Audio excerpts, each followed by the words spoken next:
جس کا پیغمبر دجال ہے۔ یہ تنظیمیں ہمارے اندر کار فرمائے۔ اب یہ ہمارے اندر کیا کر رہی ہیں؟ یہ بچوں کے ذہنوں کے اندر یہ چیزیں کوٹ کر ڈال رہی ہیں، کوٹ کر بچپنے سے ہی یہ چیزیں دکھائی جا رہی ہیں۔ ہمارا بچہ جو ہے وہ کس چیز کے انتظار میں رہتا ہے کہ کوئی مشکل وقت ہوگی تو کوئی نہ کوئی ہیرو آسمان سے اڑ کر آئے گا زمین کے اوپر اور وہ ہمیں اس مشکل سے نکال کے لے جائے گا، اور ایسے اس قسم کی باتیں ذہن کے اندر داخل کر دیتے ہیں۔ دین اسلام سے دور تو الگ تعلق نہیں ہے، دین کی تعلیمات کو جانتا نہیں ہے۔ بچے سے اگر پوچھا جائے، انبیاء کے نام پوچھے جائیں، نہیں پتہ انہیں۔ بچوں کو یہ نہیں پتہ کہ مسلمان کون سے مسیحا کے انتظار کے اندر ہیں، کہ مسلمانوں کی مدد کرنے کے لیے کون آئے گا، امام مہدی آئیں گے، حضرت عیسیٰ علیہ السلام آئیں گے۔ نہیں، یہ بالکل بھی اس چیز سے دور تک ہمارا کوئی بھی تعلق نہیں ہے۔ ہماری اولادوں کے منہ کے اوپر بچوں کی زبان کے اوپر تم دیکھو گے تو وہ جو کارٹونی ہیرو ہوتے ہیں یا دوسرے ہیرو ہوتے ہیں ان کے نام ہوں گے، بالکل ان کے نام ہوں گے۔ بس کبھی کوئی بچہ اچھلے گا، کودے گا اور کہے گا کہ میں فلاں ہیرو ہوں، اور دوسرا بچہ چھلانگ مارے گا، کہے گا میں فلاں ہیرو ہوں۔ یہ چیز آپ دیکھیں کہ یہ ہو رہا کیا ہے، ہمارے اوپر کتنی تیزی کے ساتھ محنت ہو رہی ہے، اور ہم جو ہیں اپنی اولاد کے اوپر خود محنت نہیں کرتے۔ اس کی وجہ کیا ہے کہ میں نے پہلے بھی کہا تھا کہ ہم سے اپنی اولاد پالی نہیں جاتی۔ بچے تو ہم بکثرت پیدا کرتے ہیں، اس کے بعد موبائل دے دیتے بچے کے ہاتھ میں کہ بیٹا یہ لے، جو 3-4 سال کا ہوا یہ موبائل تو لے لے، اور اب یہ موبائل تیری جو ہے وہ امی بھی ہے، تیرا ابو بھی ہے، اور تجھے پالنے والی وہ بیبی سیٹر، سب کچھ یہ تیرا موبائل ہی ہے، اب سب کچھ تیرا موبائل سنبھالے گا، اور ہم جو ہے وہ دوسرے بچے کی تیاری کریں گے۔ ایسا ہے کہ نہیں ہے؟ تو یہ چل رہا ہے۔ تو دیکھیں علماء نے اس بات کو لکھا ہے کہ اگر ہم اولاد کی صحیح تربیت نہ کر سکیں نا، یہ بات یاد رکھیں۔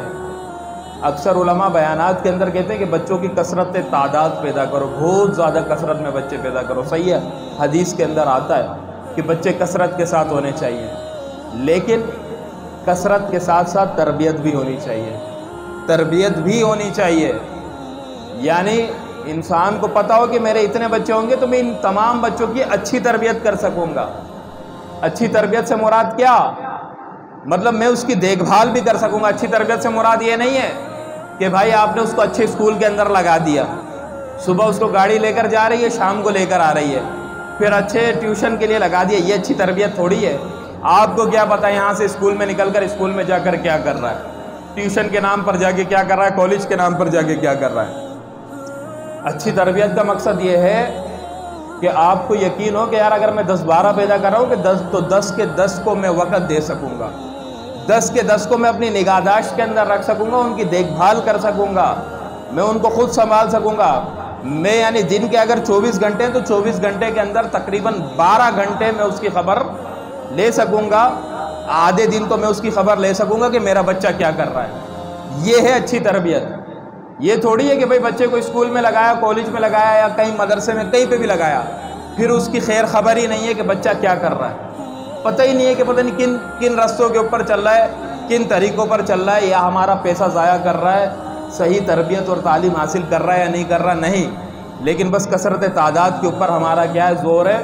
تو دیکھیں علماء نے لکھا ہے کہ اگر ایک شخص کو اس بات کا یقین ہو کہ بھائی میں ابھی اپنی اولاد کی تربیت صحیح نہیں کر سکوں گا، مطلب صحیح اس کو وقت نہیں دے سکوں گا، میرے پاس وقت نہیں ہے، میں اتنا مصروف ہوں کہ میں ان کی نگہداشت کر سکوں، تو لہٰذا کہا کہ اس وقت بھی اگر اولاد کے اوپر کنٹرول لگاتا ہے، مطلب بچے کم پیدا کرتا ہے، تو یہ حرام نہیں ہے بلکہ جائز ہے۔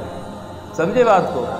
مطلب جب یہ خوف ہو کہ یار میرے بچے زیادہ ہوں گے اور وہ بگڑ جائیں گے، معاشرہ خراب ہے، میں ان کی صحیح تربیت نہیں کر سکوں گا، تو اس وقت بھی علماء نے لکھا ہے تو پھر کیا کرے کہ بچے پھر کم پیدا کریں۔